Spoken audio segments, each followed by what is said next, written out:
time I went to work. Well, I got roped into going to work basically. So that's why I want a bit later. So sorry to Peter Ray as well if you're live because I'm going to overlap you. So really sorry about that. So tonight we've got Paul and Marie in from Emsden. Woo! Hi. I'm really excited to have you guys on because I've been watching your channel for like quite a long time. So yeah, it's really good to, like have you guys on. So tell me what got you into reselling. Well, I mean, we've been doing it for many years, haven't we? We have, yeah. It's been I was sort of doing it as a teenager. My mum and dad are resellers, and so I used to tag along to all the boot sales when I was a teenager, and I sort of quickly realised that you could buy toys for £1 and sell them for £5. So I used to buy them, clean them, and then sell them. Yeah. Then I didn't do it for a long time, and then you were doing it, and then we sort of both started doing it, didn't we? Really? Yeah. We just love the flexibility. We've got a daughter who's now 20, but when she was born, we didn't want to have to get time off or ask for time off to go to an activity play. We wanted to always take her to school, wanted to pick her up from school. It was mainly her that meant that's what we did it really. It's the flexibility of doing it. And also we like to run things our way, don't we? We both we don't want to be told what to do. No, we had separate companies for a long time. Yeah. Because sometimes you just have that need to do things your way. Yeah. So that fits in quite nicely, doesn't it? Yeah, definitely. When your mum and dad were like reselling, did they use eBay as well? No, they're old school. It was many years ago, wasn't it? Many years ago. So it was antiques and collectors fairs. My mum was doing that when I was about 9. Yeah. So I think my love of vintage comes from those sort of days when I'd be with her on a Sunday helping her out, and they used to do buying and selling at boot sales and things like that. So now they do eBay. When we went to lockdown, we got them into doing it on eBay, and now that's how they sort of generate a living that way, really. Yeah. I suppose it's like a bit of nostalgia for you then, kind of doing your antiques and stuff. Yeah, I think in the back of my mind, I've got some form of knowledge about old things, but I don't know I've got that. I think it's back then. It's tucked away. Sometimes I'll spot something, and that's because I've seen it before, but I don't know where I've seen it before. It's that sort of thing. Yeah. That's it. What's your favourite, apart from obviously like your antique stuff, but like what's like your favourite stuff to kind of pick up? Oh, I love wicker. I think everyone knows that you like. I love wicker. Vintage toys. Me not so much on the wicker. You're more electronics, aren't you? You like manly things, and I tend to like vintage toys and wicker. I think a lot of it stems from the workmanship that's gone into it. Yeah, I think that's what I like about wicker. It's do you know what I mean? It's had a lot of time spent on it. It's some sort of skill and craft has gone into it, and I think when it's 50p, you can't leave it there for that. Yeah, but that's skill and craft. I'd like to be a little bit smaller. Yeah, you don't like the sizing of some things. Some of them can be really, really big. Yeah, you're not a massive fan of the wicker, are you? No. Chris actually has got a question relating to wicker. It says, "Where did the wicker curse come from, Marie?" I don't know. I just love the. I don't know. I think it's just what's involved in making it. I think it's just, and the good thing about it is it's so underrated in some way. You can go to a boot sale and see something, and they'll sell 50p, and you can sell it for £25. And it's, I love that side of it. That not everyone knows it's worth what it's worth. Yeah, definitely. I mean, wicker's not something that I would pick up myself, but yeah, it's great to hear like different people's stuff they like to pick up and things like that. Really, need a fair bit of space for it. Even things like waste paper bins, like older ones. Yeah. You can sort of get them 50p or £1, and they can sell for £20 because people use them as planters. So they've got a different use to what they're sort of made for, really. Yeah, multi-use. All day long. Yeah. Just going to jump in the chat a moment, guys, if that's okay. Swig of coffee then. So we've got Tonks in. Hello. We've also got Kevin in Dreams Reselling. Thanks for joining. I've also put on your guys' channel there. I've put it in the description. Oh, thank you. Please subscribe if you're not already subscribed. We've also got Limelight Vinci in. Hello. And we've got my Leo, Fix It for Reselling. Hello. Hills and Moon. Hello. I seem a bit echoey. Sorry, everyone. I'm probably going a bit. Sharon Bradford. Hello. Lindsay and Alvin. Thanks for joining. Emma's in. Hello. Just coming down a little bit more. We've got Uncle Albert in too. And Lisa is in. Chris, the PM of Reselling, in the house. In the house. And we've also got Pete WW, Jason Coyle, hello. Wee Piece of Junie, she's just doing a uni talk. Oh, thanks for joining, Junie, always appreciate it. Tam and Bell Resale, hello. We've also got Bell's Craft Corner in, hello everyone. I think we're just starting to come down near the bottom now. Everyone's saying hello to each other, which is great. We've also got Jilly B in. Thanks for joining. And we've got me, myself, and I. Thanks so much for joining. Whoop. And Kate's in as well. Hello. So do you just predominantly sell on eBay only? Well, we have done things like Amazon in the past. We've done Amazon in the past and then got a bit fed up with it. Yeah. Because you can never really work out the pricing structure, can you? Don't know if you're being ripped off or not. Yes, it's mainly eBay at the moment, but we are sort of now experimenting with Facebook Marketplace and things like that. Yeah, we've got the odd thing on Etsy, haven't we? Yeah, Etsy. We haven't had a lot of success with Etsy, but to be fair, I haven't given it a really good crack, really. We've got a couple of personal items on Vinted, personal clothing items, but we're sort of too scared to put our normal stuff on because we're not allowed to do it. We're not rule breakers, are we? Wait, no. That's it. We'd get caught. We'd be the ones that get kicked off. Yeah, it would be. Etsy is quite difficult to kind of master, I think, from what I've heard anyway. I mean, I don't use Etsy myself, but I've heard it is quite difficult to kind of master. Yeah. How did you find Amazon when you were doing that? Well, yeah, I mean, it's okay.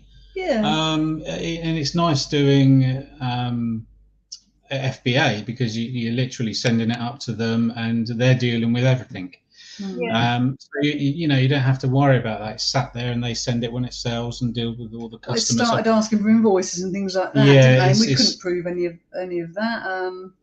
So it was becoming a bit more sort of a hassle. Yeah. Really, but say that, I mean, I have been considering just trying it again recently.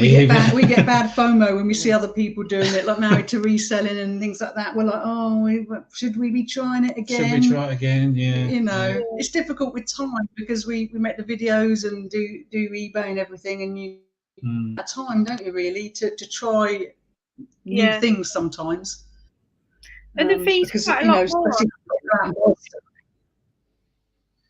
Well, the fees, it varies really. I mean, it did seem like it was more, but then you obviously have to take into consideration that they're shipping it for you. So, the postage fee and all that is sort of within the FBA fee. So I think in general it probably is a bit more. But I mean, we like the fact you put it in a box and send it away. That was one of the best bits. It's not in your house. It's in someone else's place. Yeah, they are obviously customer heavy. As in that you can quite easily send something back to Amazon, no questions asked, sort of thing. So yes, okay, there are some instances where you lose out, but it's like anything. It's looking at the whole picture. But yeah, no. So we, I may try it again. Yeah. Dabble. I don't know whether I'm quite sort of there yet for Amazon. Really, I can't quite decide. I don't know whether I'm quite there yet. And I'd want to obviously put all like new stuff on there rather than used as well. And then it would be new, yeah. And then obviously I can only list it in the one place, which would be Amazon rather than on eBay and everywhere else, because you won't have it with you anymore, will you?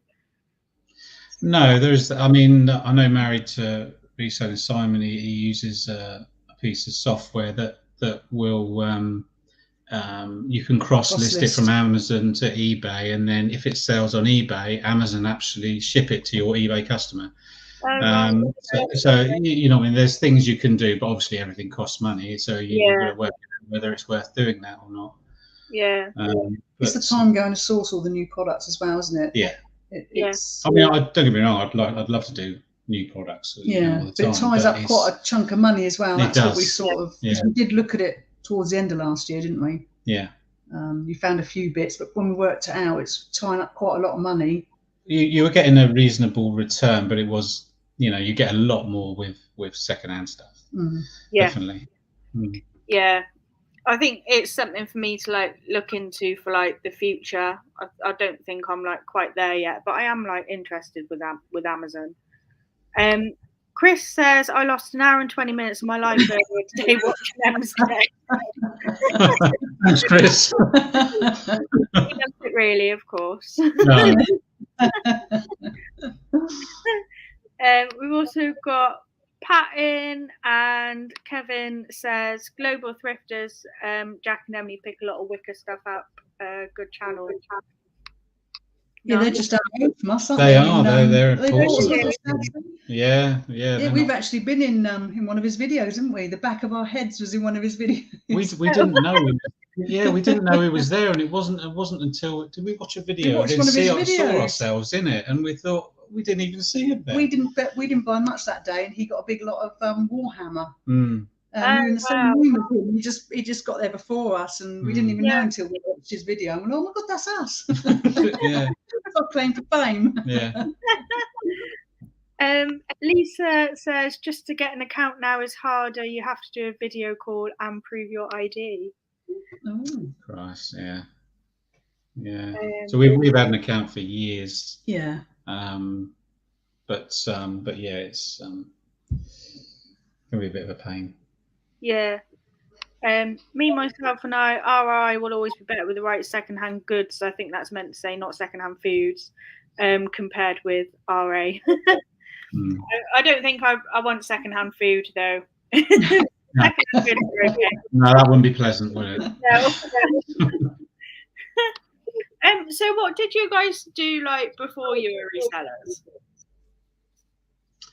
Well, I've done various jobs in my time. Probably started out at KFC many years ago. You've got lots of KFC knowledge. I have, yes. Don't share it because I like my hot wings and I don't want to know anything bad about it. Then I worked for car hire company. Moved on. What do I go from there? Postman, Royal Mail. Yeah, I worked for Royal Mail for a little bit, and then in 2001 became self-employed, and got a cycle shop, which was actually your brother's. Yeah. And we had it off of him, and doing cycle shop for a bit, and it's just sort of all rolled from there, really, didn't it? Yeah. And it's sort of the buying and selling and all that sort of in amongst all that, really, wasn't it? Yeah, and I used to, well, when I was younger, as I said, doing the reselling, when I got to I was doing that sort of late teens, and then when I got to 19, I thought, well, I want to learn something now. So I went to a company as a picker-packer in Nintendo in the warehouse. Oh, wow. And after a month, I said, well, I've learned that now. What can I do now? Can I work in an office for a bit? And I just pestered them until they let me work in an office. Then I went into customer services. So I did that for a while. then I got made redundant, and I went into a job that was to do with toy safety and checking toys, and then I got made redundant again. But by that time, I'd been there for about 3 years, and I was really friendly with the person, my sort of Your boss. Yeah. We become really close friends. So I sort of said, well, I've run a little business before. Why don't we set up a business? Because they still want the work to be done.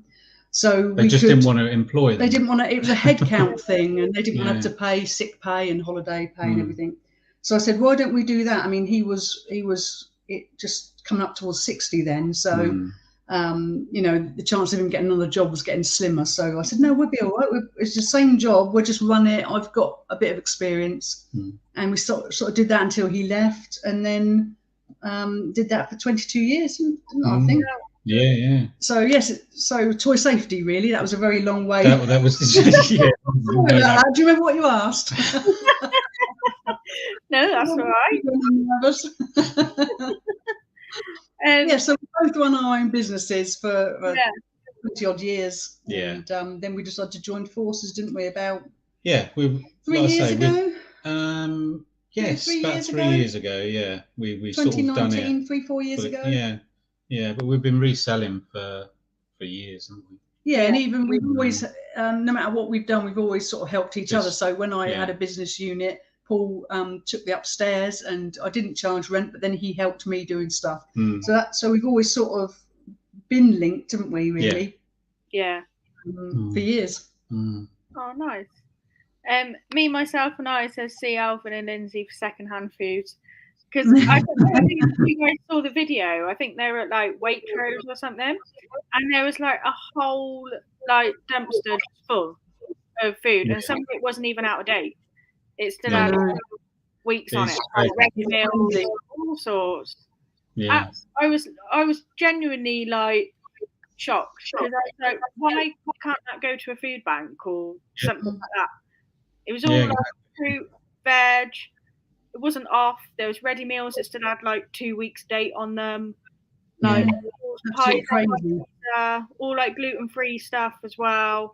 So why can't all that just have gone to a food bank? Why is it all ended up in like a dumpster at the back of Waitrose? Absolutely mad. It is crazy. Yeah, they're only up the road from us, Lindsay. Now they are. They're up the road as well. We've met them a couple of times, haven't we? Another claim to fame. Loved them. Same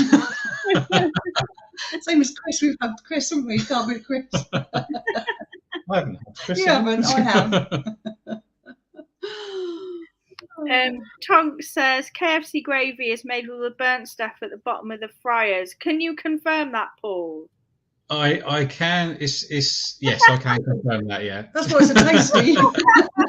I don't know. What it is, they filter the oil, and it's basically all the bits that have come off the chicken. All of the herbs, the spices, everything is collected in this filter every time it's filtered, and then that filter gets scraped, and that's what the gravy's made of. You've gotten started now with KFC knowledge. No, don't get me started. That funny machine. What's that funny machine called? No, it's not a funny machine. It's got a funny name though, isn't it? It's a henny penny. A henny penny. That's the fryers, basically. That's called a henny penny. I don't mind I don't mind sharing a bit of KFC. Just don't tell me anything about the hot wings. No. They are my favourite. We love a hot wing. We do love hot wings, yeah. Alvin worked for KFC back in St. Lucia, Paul, and also used to work as a postman. Oh, wow. Similar lives on different sides of the world. Just scrolling down, Eva. Oh, and also they checked it wasn't recalled either, so that was the food. So wow, that is crazy.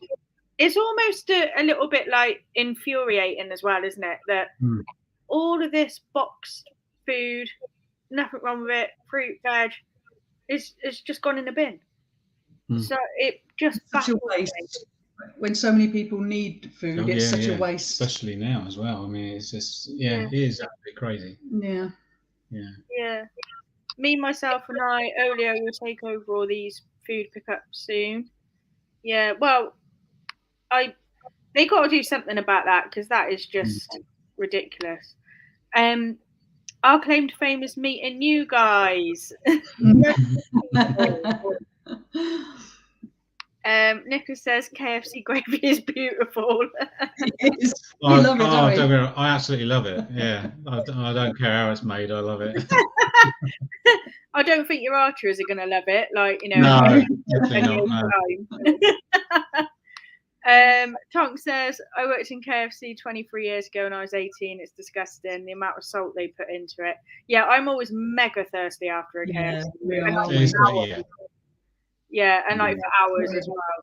Like when you have a Chinese, it's the same sort of thing, isn't it? When you have a Chinese takeaway, you're drinking for hours and hours. Yeah.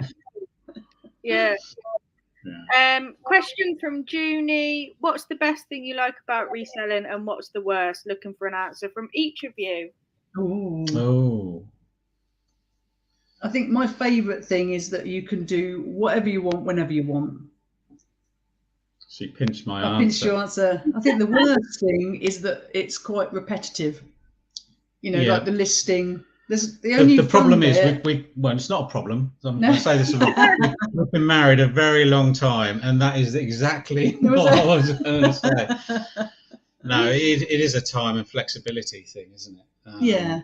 You know, but yeah, it's just nice not being told what to do by someone else. You have to make your minds on what you're doing, and you can choose every day to do what. If I, you know, it's down to me. If I've not listed much that day, then, for instance, you know, and I lose out money wise, that's down to me. It's my fault, you know, and you know, get out what you put into it, sort of thing. Yeah, I mean, I think one of the worst things is that when you work from home, you find it difficult to switch off. You don't allow yourself time to switch off, and you feel guilty for doing nothing. So you end up doing work until you go to bed. And that's one of our biggest things, isn't it? Is that you feel that you should be doing something. You know, I should be making more money. I should be putting that on. I should be photographing that. And I mean, it is hard to work. There's no doubt about it. You work so many more hours, I think. It's just the flexibility. Yeah. I mean, I've loved, because I've had 5 weeks off from work, and I went back to work for the first time today, which is why this stream is a bit later than normal. But I've absolutely loved having the flexibility and thinking, oh, actually, I am going to get up at like 6 o'clock this morning because I want to get all my stuff packed, all down to Tesco's. Then I want to go sourcing. Then I want to do this. Then I want to do that. And then the next day I might be like, oh no, I'm going to have a lie-in today, and I'll do, you know, listen a bit later or whatever. But I've had 5 sales today, which I'm really pleased with. And I think I'm starting to see kind of the fruits of my labour over January kind of thing. Because obviously I've had that much more time to focus on it. And I think all my work it's starting to kind of come into play now. So yeah, we'll just have to kind of see, really. And the bone chicken, you have burst the black stuff out as it can cause food poison. Yet most don't do it; just dump it in the flour. What do you mean, burst the black stuff out? On a is it a thigh? You got on your thighs. I'm trying to remember because it was many years ago. I think it's all pre-prepared now. I don't think they actually do this in store now. But yeah, the thighs, for instance, you used to have to crack the bone and pop it, and then you used to pull out some of the, you know, the gubbins sort of thing and gubbins. Things. What a great word. Yeah. What is it though? Like giblets or something? Yeah, that's that style of thing. Yeah. It's. I bet I've eaten loads of black stuff and I'm still alive. It's because I'm a nurse, you see. Nothing can kill me off. I've had every bug under the sun. Like, I can eat anything. Won't make me sick. Iceland are the latest companies to join M&S, already on board, as well as Tesco. Lidl main warehouse over in Northern Ireland dumps stuff all the time. It doesn't go through the main building. It gets processed within 2 weeks. They just dump it. It's just crazy, isn't it? Like, that whole video that Lindsay and Alvin did, it's like massively opened my eyes to the amount of food waste that there is. And there's so many people who are struggling for food right now.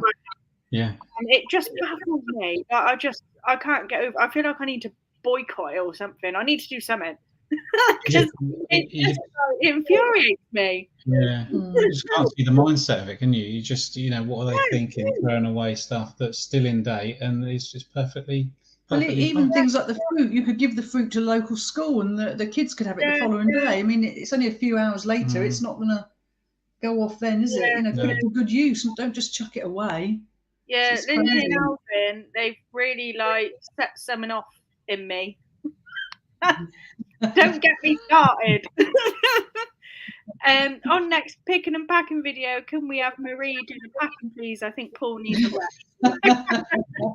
No, honestly, I would be stressed to the max if Marie did the packing. Why would you be stressed? I've obviously done it for years and years, and I do it a certain way. And you haven't really done it, have you? No, this is the thing with being a married couple is when we joined forces, we both had separate businesses. Yeah. So we both had experience of running things, and the difficult thing as a couple is to not take over, because we are a bit like that. So we're very careful. You do certain things, I do other things, and we don't let it cross really, because that's when you'd start having problems. If you come out there and I've packed all your boxes, you'd go mad. Well, I wouldn't go mad, but, but you'd be. The thing is, it's playing to our strengths, isn't it? That's it. It's looking at each other's skills and going, okay, well, you're better at doing that. Yeah, so you're better at the technical stuff. You do all that. If you packed all his boxes, would he be like, "What have you done? Why?" You open how you packed that? You've packed them for 20 odd years, so you know exactly what you're doing. I could have a go at it, but I don't think it would meet your. How much bubble wrap have you used in it? Yeah, do you know how much that bubble wrap cost me? He'd probably be reopening it and then repacking it. Thing is that we do things in different ways, I think, and I tend to do a lot of the listing because the descriptions flow quite quickly for me, don't they? So I sort of specialise in that side of it, and you specialise in like the back end of it all, don't you? You do all the photography, you do all the you like to locate it all as well. Yeah. And I quite like that, because if it goes missing, it's not my fault. Yeah, that's it. Where I've got all the stuff, I've got a location. All the eBay stuff is located where I've got my packing computer and my desk and everything. So it's all quite to hand sort of thing. And I try and keep it as neat and as compact as possible. So, and also you've done it for years. So of course I've just sort of joined the last 3 or 4 years. So you're already you've already got your mojo, haven't you? You're going. Don't want me coming along and telling you, oh no, you're not doing that right. Limelight Vinci says, was there anything you bought in bulk that just didn't shift? Oh, well, I mean, I don't know that didn't shift, but we got some very slow sellers. I think we bought a pallet of those Big Hero 6 things once that were in a worse condition than we thought. Yeah. A big pallet of toys. 15 centimetre figures, wasn't it? They were all, were they returns? I think they were, but they were really, really dusty. We a thick layer of warehouse dust. Black warehouse dust. Yeah. So that took a lot longer to process. And it did take quite a while to get rid of those. Yeah. Yeah. But yeah, I mean, we've had a couple sort of like that, haven't we? We've had some. I think everyone tries things, and not everything is a good buy. Yeah. And I think when you watch other people's videos, you sort of get inspired and think, oh, okay, they've bought wallpaper, so we'll buy wallpaper, and we've done all right with wallpaper, haven't we? Yeah, we have, yeah. But in the early days, it was all big news about Le Creuset, so we went to an auction, and we did the daft thing of buying from a picture, bidding from a picture. Well, yeah, it's a... because the auction was too far away to go to, so we were like, oh no, look, they've got a set of 4. Was it 4 Le Creuset? 2 or 4 was it? 4. 4 Le Creuset. 4 Le Creuset pots. Little pots, and I was dead set on getting them, bidding and bidding, and someone else wanted them, and I ended up getting them for a really high price. And when we turned up to pick them up, they were like that. They were like the tiny little individual portion ones. And the thing is, it's the classic thing of not looking properly, doing your research properly, and things like that. And it was a mistake. There was no sizing but it was, on the picture. Of course, it had the word on the title, stoneware. Yeah. And then I thought, oh no, stoneware. It's not the cast iron. So of course we did lose on that. So it had disaster written all over it. It did, but then when they because we sold in pairs, one pair went out and got smashed. Yeah. So it had disaster written all over the whole thing, really. And we got the money back for that, though. We did, yeah. But it's like anything. All it does is it teaches you to sometimes slow down and be more thorough. It's important to make mistakes, but don't make them more than once. Everybody will make mistakes. There's no, you can't get away from that. Yeah, and I think sometimes you have to make mistakes. You get excited about something and you don't. I don't know. It didn't even occur to me that they were not big because the picture they just looked like normal ones. Yeah. And auction houses, they don't give great descriptions. No, we don't go blind anymore. We normally go and visit, look at all the stuff. Yeah. So. I've never actually been to an auction before. Is it quite fun? Are they quite easy to? It's really fun. It's really fun. Well, what we do, I mean, with our local one is we tend to go around the whole auction, look at all the stuff we want. And we tend to bid online then, don't we? Yeah. No, as soon as we've seen it, we're happy. But yeah, we tend to bid online, don't we? It's really important to go because some people put a lot of stuff in a box and it looks good, but when you turn it over, it's cracked or it's chipped or you can't and see they don't mention it, or it just says a box of, and there's no description or anything. And you don't really know what you're getting, I suppose, really, unless you look at it. That's it. And what we like to do is to count as well. If you've got a box and there's 60 items in it, you can sort of work out what you want to pay per piece, and that sort of helps us when you work it out, because you've got to put all the fees on top. So a lot of the time when we go, we're just counting how many are in the box. Do we want to pay £1 or do we want to pay 50p for an item? And then and a lot of the time you're sort of hoping that some of those good things are going to make the money up. Yeah. Sure. But we've done really well with auction. We have done very well. One of our favourite ways, I think, of sourcing. Yeah. Have you got any tips to share, like for anyone who hasn't been to an auction before? I think it's be thorough on their auction fees, because they do vary dramatically between auction houses. So that is one thing to be 100%, that when you're putting your bid in, you've got to put a certain percentage on top of that, and it can be quite a chunk. So your final price isn't the hammer price, it's obviously quite a lot more, but we have a look at everything, and then we take a pad and a pen with us and we write down the lot that we're interested in, how many items are in it.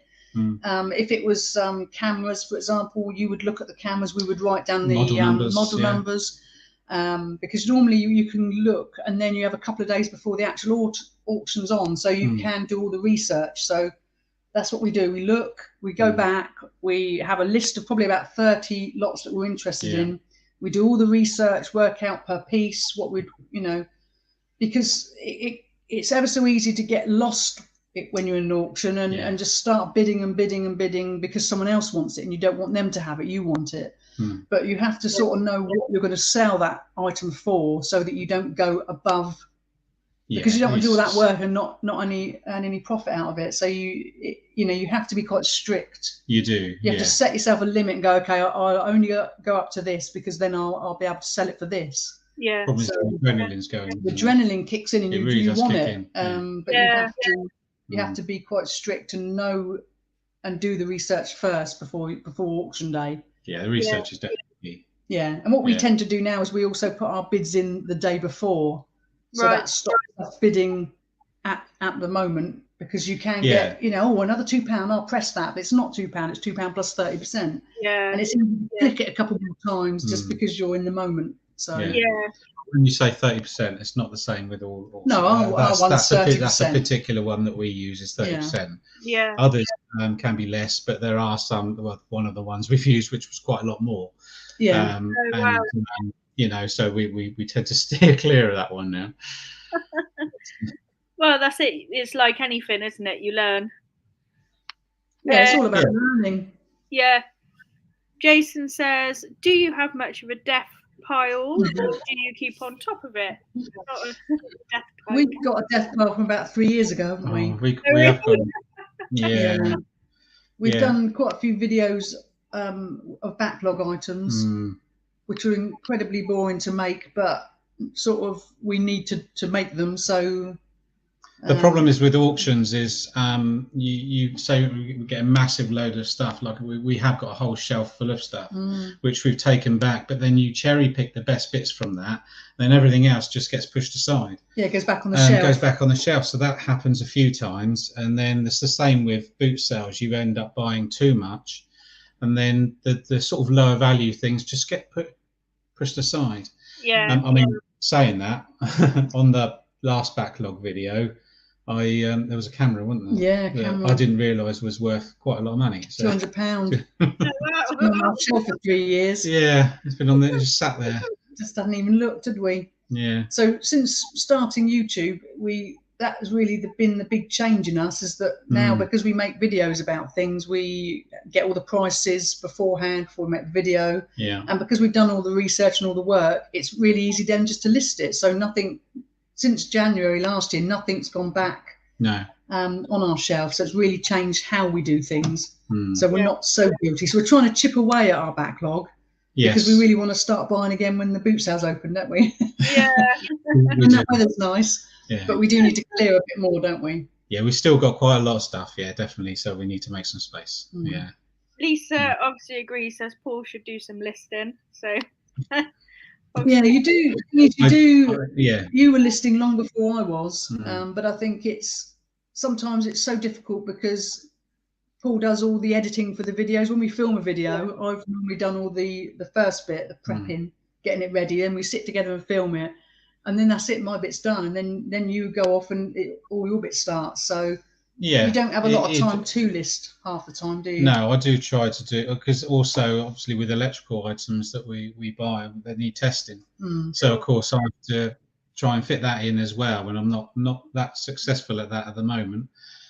Fitting that in. And the thing is, where I'm listing for a lot of the day, I can end up listing quite a bit in a day, and then Paul's got to do all the photography for that, because otherwise it sort of clutters up the house, doesn't it? Yeah. So by the time you've done all that, there's not a lot of time to do anything else, is there really? Yeah, time seems to go quite quick. Yeah. Chris got a good question. Can we expect any live shows from Emsden in the future? No. Well, we've been really nervous, haven't we? How can you compete with people like Car Boot Chris? His show is so good on a Monday. Yeah. We only have two or three nights off in the week. One of them is a Monday night, because we sit and watch that show, and it's such a fun show, and we laugh all the time, don't we? So yeah, we can't compete with that, so we're not going to bother. Oh, I think you guys should do a little live show. Oh, I don't know. I think. I'll be looking at the comment. I'll be like this. What did they say? I do that as well, though. I'm like, oh, where am I? In fact, even when I was on with Dave, I threw myself out of the whole stream and had to make my way back in. We saw that. We see that. Yeah. The Welsh Picker Evening All has also got James Bolfines in as well. Got me, myself, no. Viewing the goods is fun, but sitting for hours in room waiting to bid is dull. Online bidding for the win. Sorry, I'm just coming down. Question: is the viewing and auction on the same day, or is it viewing day before? It's before. Yeah, on the one we go to, you view on a Thursday and a Friday, and the auction's on the Monday, or sometimes it's the auction's on the Saturday and the Monday if it's like a fine or arts one. Yeah, they do it once a month with our one, and they gather throughout the month, and so they have a I mean, saying that, I think you can view on the day, but we don't, we don't want to be stuck in a room for a whole day, do we? So we do all our bit first, and then on the Monday when it's on, we just look at it when it's our numbers. I think there are a lot of auctions, some smaller auctions that will be only on the day. Yeah. But again, it's checking with that company really. But no, the one we do is 3 days before. Yeah, it depends what time. I mean, we've got one around the corner, an auction that's on a Sunday night, and we went there once. But we filled up the car, and then we decided we shouldn't go back because it's too easy to fill up the car. It was all like £2 stuff, wasn't it? And we come back and we're like, what have we done? What have we bought? It's just too easy, wasn't it? So we've not been back since. No. Didn't help. No. Tonks, it's got a tip there, auction house tip: take phone, pen, paper, and just research. And remember final value fees, and ask about guarantee, pack tested, etc. Just ask questions they're happy to answer. And big girls really do cry. I don't resell, though I have years ago. I do have a bit of jewellery addiction and would love to go to an auction to get some jewellery lots, but I think I get carried away. Yeah, it sounds like it's quite easy to get carried away. Yeah, I mean, the jewellery lots go for crazy money, don't they? They do go for silly money. We're bidding sort of £10, and they're going for like £90 plus. Yeah. And we're outbid really quickly. Yeah. News live. Just bought first pallet. Looking forward to selling stuff. I hope it's good stuff for you there, Lou. My local one doesn't test electricals, but if it doesn't work, they do take returns. But every auction house is different.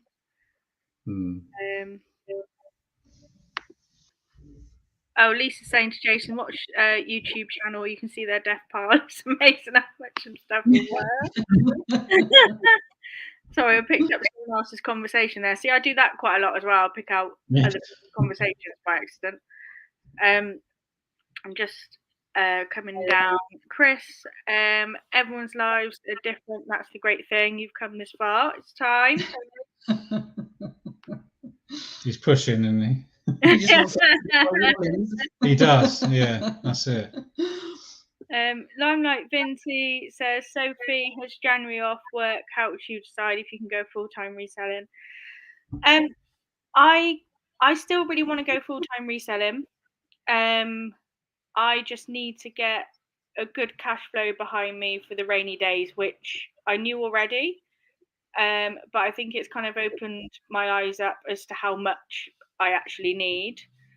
Like I said earlier, I think I'm starting to kind of see the fruits of my labour throughout January now, because so much more stock has gone on in January than any other month, because I've had every day. I've pretty much listed stuff pretty much every day.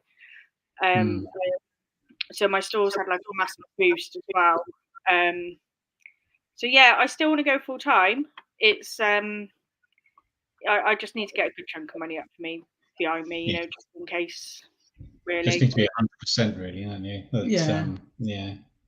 But yeah, it's tough work. But if you enjoy doing it, yeah. Way forward, isn't it? I kind of feel like I'm starting to grow again a bit. Really, like I had last year, I'd say between like September and November, like I really kind of slumped. And I think it was in line with every cost of living crisis announcement as well. And I had like some weeks where I was literally getting like nothing. I was like, oh my God, what's happening? But yeah, things seem to be like improving quite a lot now. So I feel positive. I think it's something I can do. But I just need to make sure I've got a good cash flow behind me for, just in case, really struggled this month, can't pay my rent or, whatever. It is very much up and down. Yeah. So, it can be really stressful. It is like that, has been for years, So, you do need a little bit behind you to take up the slack sort of thing. I was really hoping that I wouldn't have to go back to work again in February, and I very nearly did it, but I would be going through February by the skin of my teeth, kind of thing. So I thought I probably should go back to work. But yeah, it's still something I want to do, and I feel positive. I think I can do it. I think, I do think if you really put your mind to something you can do it. So yeah, that's what I'm doing in a waffly way. Just scrolling down a little bit, I think we are at the bottom of the chat now. So last question then, guys.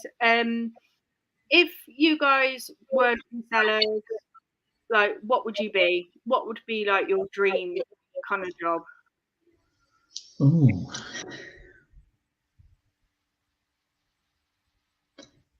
It's quite a difficult one, that, because I think looking back, I sort of wish that I'd looked into teaching. When I was a kid, I was quite interested in being a teacher, and I then sort of quite liked buying and selling things, and then went in a different way. But there's a lot of benefits, and our daughter is she's at university now. She's going to finish in a few weeks, and she's going to be a primary school teacher. And I sort of think, I wish I'd sort of done, I think it would have been very rewarding, because you get a pension and all those sorts of things.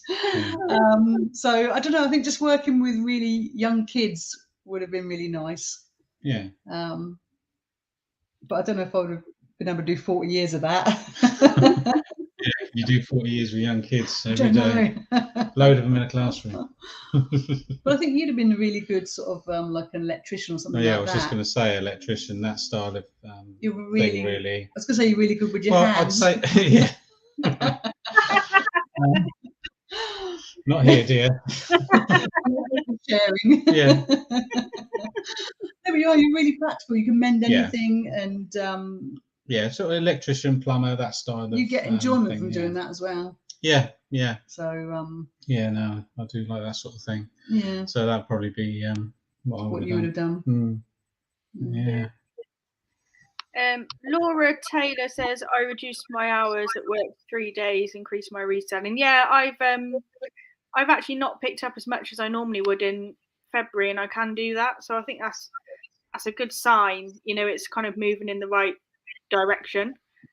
And I haven't really stressed about picking up loads of March shifts yet either, because I'm like, I can just do that or whatever. So yeah, I definitely think it's all moving in the right direction, because I don't have to work as much as I did now. So yeah. Marie, you would be a great teacher, I think. I'm going to just point out, it wouldn't be at maths. No. Made a few of the old maths mistakes on some of our recent videos. Simple maths. I was going to say, not complicated. So perhaps not a maths teacher, just teaching the very, very young. Yeah. Yeah, I'm horrific at maths, actually. I have to check everything I do at work with a calculator, because I am awful. Don't fill you with confidence, really, does it? Anyway. So yeah, thanks so much for joining, guys. I've had a great time. No, thank you very much. Can we just say thanks ever so much, because you've had some real legends on your show, and then you've asked us, and we were really honoured. So thanks ever so much. That's all right.